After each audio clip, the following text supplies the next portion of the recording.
Shalom Ubracha, nous poursuivons avec la deuxième Mishnah du deuxième Pérek. La Mishnah nous enseigne Asomer Sukato Bekare Amita, c'est-à-dire celui qui pose le srach de sa souka, il appuie sa souka, donc le srach, Bekare Amita, sur les pieds du lit.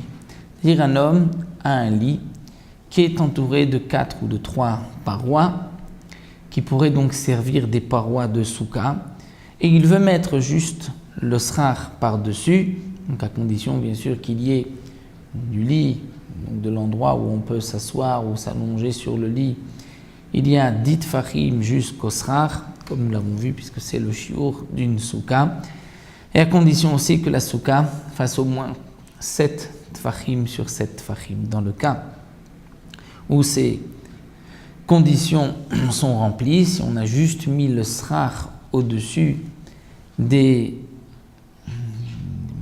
pieds du lit, qui montent donc de ces parois, on a un lit qui a des parois entières, Keshera, la souka est Keshera.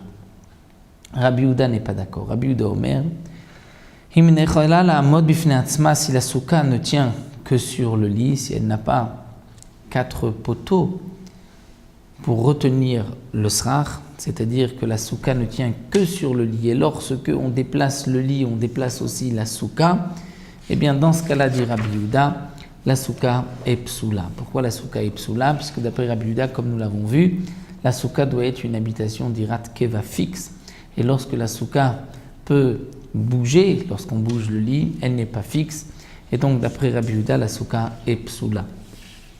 Un autre digne que nous enseigne la Mishnah, souka ameduv lelet, c'est-à-dire une souka ameduv lelet.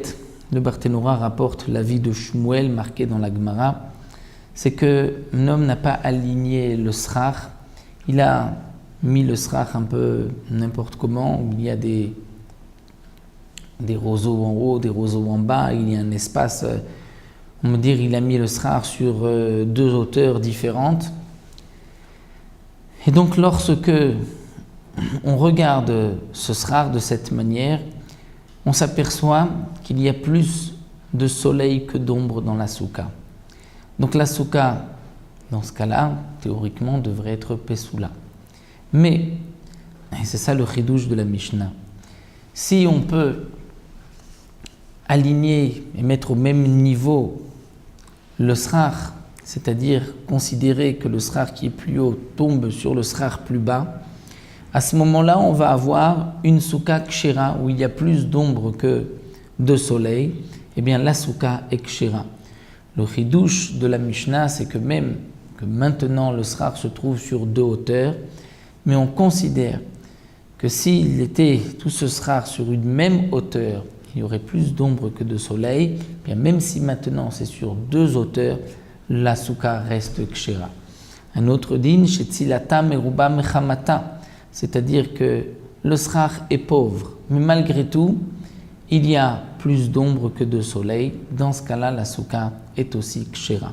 Donc d'après Shmuel, il y a ici 2 cas mentionnés, meduv lelet et aussi shetzilata meruba mechamata. Dans la Gemara, Rav lui explique qu'il ne s'agit que d'un seul cas.